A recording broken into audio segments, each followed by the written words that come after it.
Histories.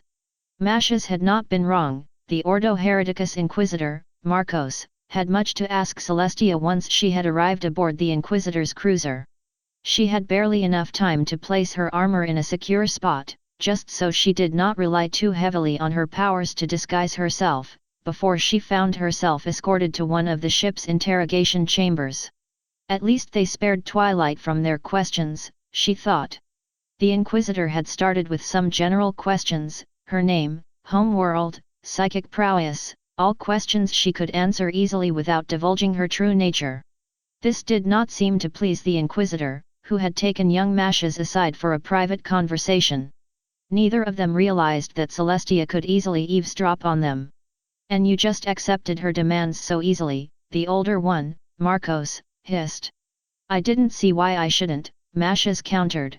She asked for transport to Terra, then she would give up the location of the Emperor. You obviously don't see that this may be a trap. Marcos continued. She gives the pretenses of being cooperative, but as soon as she is on Terra, who knows what kind of disaster she could bring.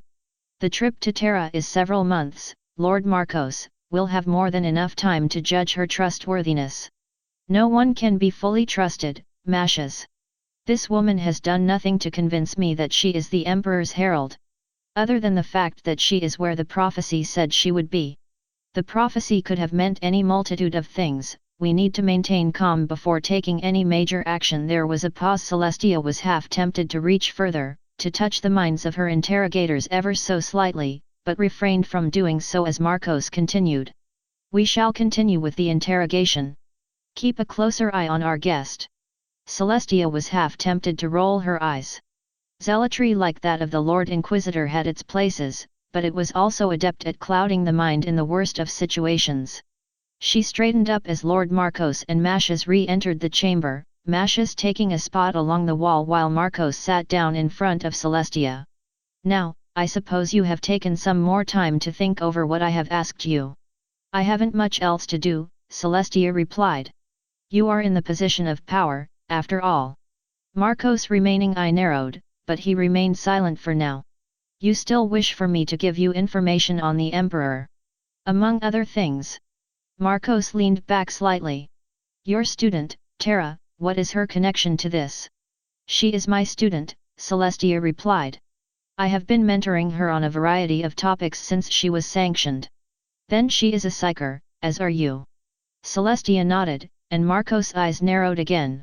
You know that teaching psychic abilities beyond the knowledge of the administratum is punishable by death. When one stands in the Emperor's light, the darkness cannot take root. Celestia leaned back and let a smile spread across her lips. And you need not worry, the necessary arrangements were taken care of long ago. I see, Marcos steepled his hands before continuing. What have you taught her? Mental shielding, primarily. With the warp acting as it has, one needs to make sure their mind is not assaulted. Celestia paused, before a small smirk crossed her face. Would you rather I say I taught her how to summon from the warp? Would that satisfy your distrust for me? I have no time for jokes, Marcos snapped. I could have you executed for obstructing an Inquisitor's duties. But you won't dare lay a finger on me, because you are uncertain about the information I possess. Marcos was silent, allowing Celestia to continue. So, to your question. Where is the Emperor? That information is not for you to know, Inquisitor. This appeared to be the last thing Lord Marcos wished to hear. The safety of the Imperium is at stake, and you would let your pride stand in the way of the Emperor's return. I do not see it as my pride that is on trial here, sir. Celestia leaned forward, eyes narrowing. I follow my commands, just as you do. To do otherwise would be to defy the will of the Emperor. So is it pride to follow his commands, or pride to demand that one betray his trust? If you do serve the Emperor, Marcos hissed. I have humbly served the Imperium all my life. I am no man that would give in to pride so easily. The most prideful of men are those that claim they are so pure as to not be affected by it. Celestia rested her chin on her knuckles as she continued. I know full well the type of man you are, Lord Marcos. You have served the Imperium faithfully, no doubt, but the years have gone by and what have you received in return? A small thanks and then a command to go elsewhere. You are not one to judge me, witch. Marcos growled, but Celestia could not be stopped. As the Emperor's chosen servant, that gives me plenty of room to judge. The years go by with little reward, and you begin searching. You don't turn to heresy, no, you're right that your faith is strong. But you keep searching for some way to endear yourself to the greatest of men, and as your actions grow more and more hollow you search for grander things to make a name for yourself, such as being the man to conduct the Emperor back to his throne. There was a long pause as Celestia leaned back in her chair. Am I right in discussing that your motives are not done solely for the better of the Imperium? Marcos' glare would have cowed lesser men, but in the eyes of Celestia it was no more threatening than a foal trying to cow their parents. The Inquisitor made no move for a weapon, but the tension in his body would say otherwise. That tension was diffused when Inquisitor Mashes spoke. I think we've questioned you enough for now, Miss Celeste, he said, resting a hand on his pistol as if to send a warning to both. You may return to your quarters. Thank you, Celestia nodded in respect and rose. I trust we will have much more to talk about as we near Terra. With that she turned and left, the guards outside coming to attention as she passed by. Already she could hear the Inquisitors arguing, but decided to pay no mind to it. Though Mashes seems like a well-meaning man, she thought. Perhaps he is one to reach out to. She mulled on this as she wandered through the labyrinth of halls that comprised the cruiser. It was more cramped than she remembered Imperial ships were, but she would get used to that in due time.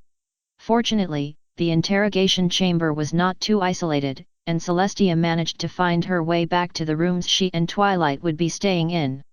Twilight was lying down on her bed, her knees pulled up into her chest. She was not sleeping, but Celestia could tell that she was tired enough for that to become a possibility. Twilight, she asked. May I come in? Twilight raised her head and blinked a few times. Oh, princess. I'm not doing anything. Celestia nodded, stepping inside and closing the door while Twilight continued. Shouldn't you call me Terra, so the others don't get suspicious? We're in private, aren't we? Celestia countered. Inquisitor Mashes has not reached the level of paranoia where he would wiretap every single room on his ship. There are people that do that. Twilight asked. I'm sure there are. Celestia sat down on the bed, Twilight scooting up to make room for her. I had already been entombed within the throne when the Inquisition came into its own. I used to wonder if I was still active, would I have been able to rein in their more zealous activities? Twilight said nothing, instead shuffling a bit to try and find a more comfortable spot. It wasn't always like this, Celestia leaned back slightly. There was a time once when humanity did not have to surrender to fear and paranoia. Really? Twilight sat up, eyes wide with wonder. Always eager to learn, aren't you? Yes. Celestia looked off into space, as if remembering a faded memory. Most people these days call it the dark age of technology, for so much was lost before the rise of the Imperium. It was sometime in the 19th millennium, if I recall correctly, humanity had perfected a primitive form of the warp drive, and it seemed like nothing was out of their reach. And for many years, they were right. Celestia gave a small sigh. Imagine the splendor of Canterlot, but taken across entire planets, entire star systems. At times it seemed like the cities shined, as if everything was plated in silver. There was none of this cramped space and industrial layout. Celestia idly rapped a knuckle against the hull of the cruiser.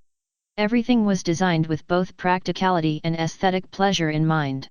No one was left wanting, even the poorest of the poor could live better than the richest of Equestria's nobles. It was a time of science, reason, understanding. She looked down at Twilight. You would have loved it. There were millions of theories and developments during the time, you could have studied for years and still have more to learn. Twilight's eyes sparkled briefly, but then her face fell. But what happened? Now it was time for Celestia's face to fall. Many things, much of it dealing with mankind's complacency. Celestia looked away. In their desire to focus on science and luxury, humanity had begun to regulate menial tasks to the men of iron, artificial intelligences that they had developed during their travels across the galaxy. The men of iron acted as day laborers, factory workers, and soldiers. Then one day they rebelled, and humanity was brought to its knees by the very tools they had used to build. Celestia closed her eyes. I could have done something. I tried, my interference helped Terra prepare for the onslaught. But even with all my powers, I could not save humanity, especially from the cataclysm that followed. Something shattered the warp, Twilight, she looked back to her student. What, exactly, even I don't know. Some say it was the birth of a new god of chaos, others say it was fate, but with the warp in disarray humanity was cast like a stone into a raging sea. They were reduced to a petty remnant, and would have fallen if not for my efforts. She looked around. And see where that lead me. My arrogance led to betrayal, and now my dream of the Imperium is nothing more than a quaint fairytale. Can't you fix it? Twilight asked. That's why we're here, we'll save them all and you can help them. It takes a little bit more effort to undo 10,000 years of belief. Celestia sighed. Believe me, I tried. A small shiver ran down her back, drawing her briefly to that damned peak once more. Her thoughts were rattled when Twilight gave a loud yawn. I guess I'm a bit more tired than I thought, the younger woman mumbled. I think I'll get some sleep. Of course, Celestia rose, straightening out her robe. Rest well, Twilight. Twilight gave a small nod, slipping out of her day clothes just as Celestia closed the door behind her. She stood outside her pupil's room for several minutes, her hand resting on the metal knob. The light shines above the mare, a voice whispered. Celestia turned and saw a young, frail-looking woman sitting against a nearby wall, head tilted to one side. It cannot provide too much shelter, for the mare must step out into the eyes of the raven, into the clutches of the darkness. You must be the psyker Mashas spoke of, Celestia said, crossing and kneeling before the woman. I can see what he meant with your prophecies. I say all that I see, the woman mumbled. The light sees, but what does she see? Celestia remained silent, peering at the woman as she rolled her head to one side. Curious, Celestia reached out and placed a hand upon the woman's cheek, allowing a small bit of her power to pass between them.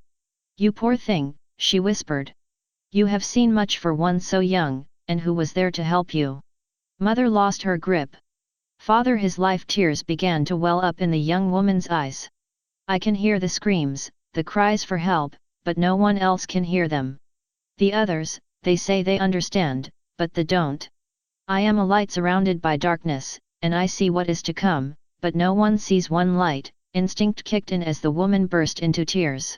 Celestia cupped her hand around the girl's head and pulled her close, tears staining her shoulder. It's okay, child, it's okay, she whispered, stroking the young psyker's back to calm her. You may feel adrift, but you are not as lost as you think.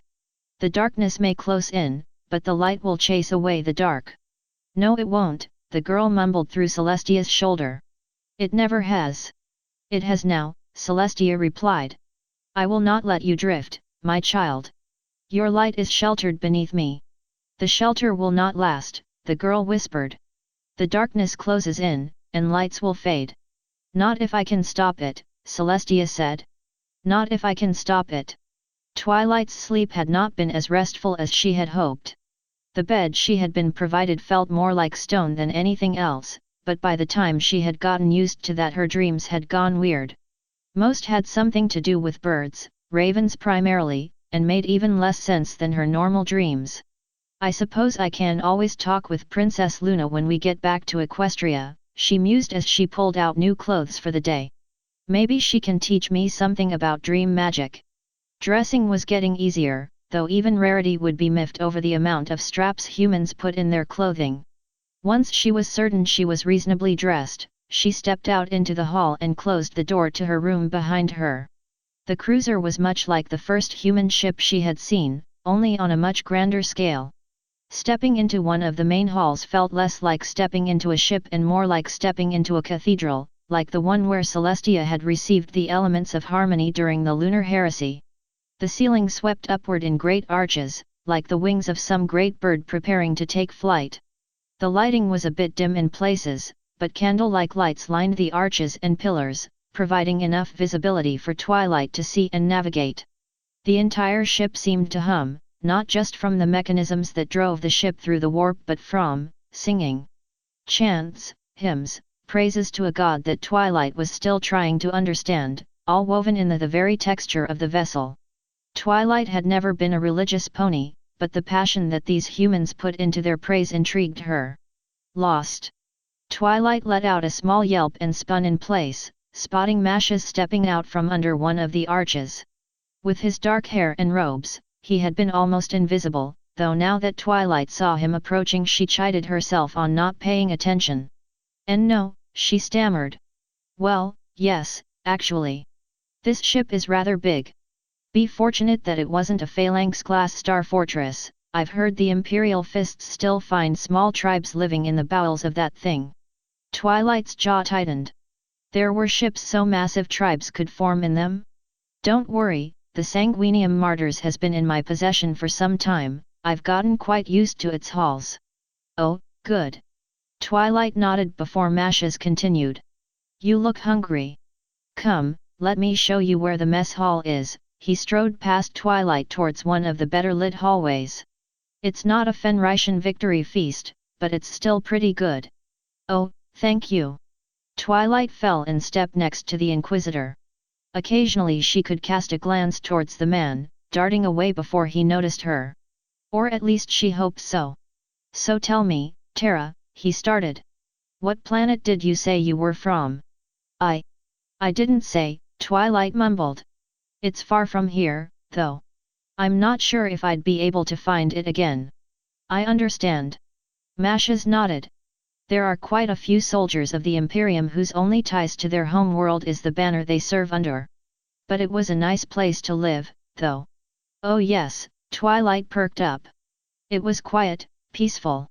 I lived in this small farming town as a librarian, though so many odd things happened you'd think it was town problem solver instead." "I guessed you were from an agri-world," Mashes said.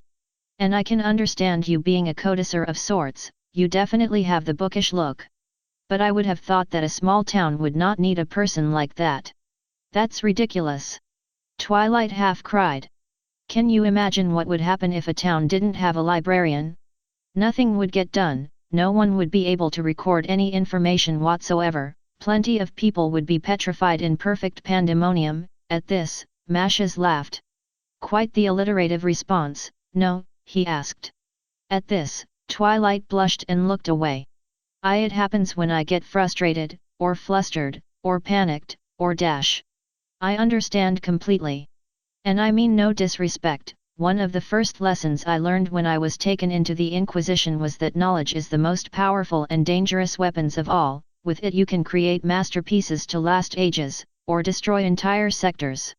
That's a bit pessimistic. My duty isn't exactly pleasant." They walked in silence for a moment before Twilight spoke.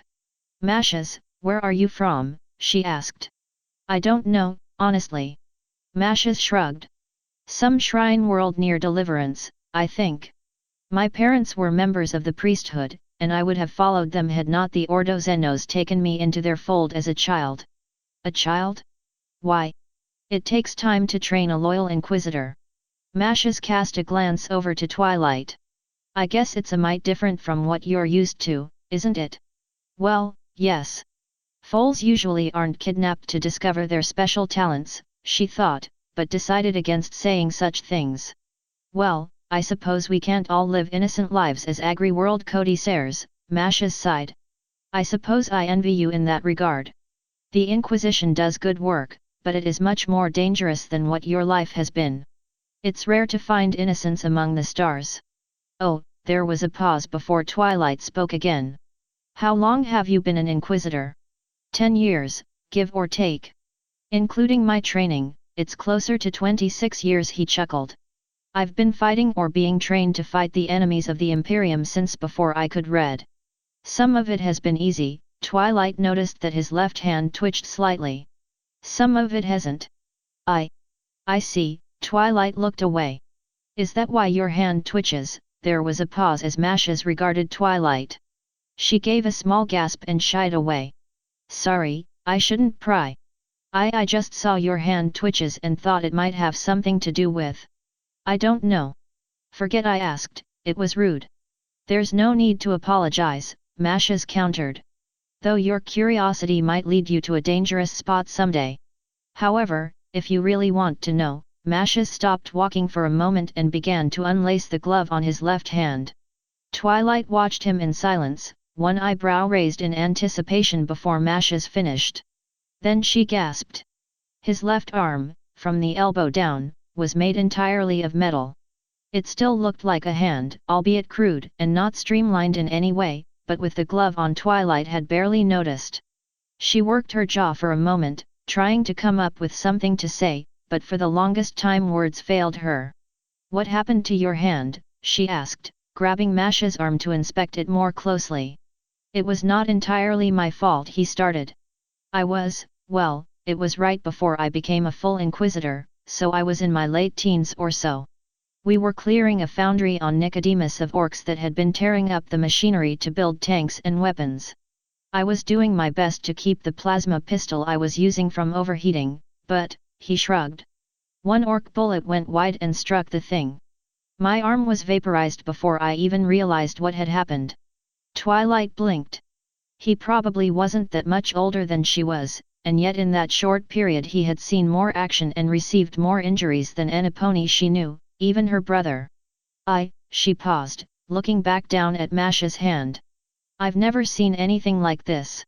It's far more advanced than anything I've seen before. She pulled the hand closer, much to Mash's apparent surprise and discomfort. And it works just like a normal hand, right? I don't see a power source or external connections, so it's probably synced to your muscles, tendons, and nerves. The internal connections would probably give most surgeons a few headaches, but then your surgeons are probably much more skilled than the ones I know. Maintenance must be a pain too, especially if you're always fighting aliens and monsters. But then you've probably got some kind of armor or weaponry that can protect your arm better. Can I have my arm back now? Mashes asked. There was a long pause before Twilight let go, her cheeks flushing red once again. Sorry, she stammered. I like seeing new things. I noticed. Mashes slid his gloves back on before continuing. If you are interested, you can speak with Mugos Eril, he knows more about cybernetics and technology than anyone else on this ship. That would be nice. Twilight gave Mashes a small smile. Thank you, Mashes. The pleasure is all mine, he said, returning her smile. Now then, about that meal. Yes, of course. The two continued on in silence, only casting the occasional glance at one another. Twilight was content with this, talking was all well and good, but silence was not always that bad. At least now, she felt as though the world was not as dark and foreboding as it had been.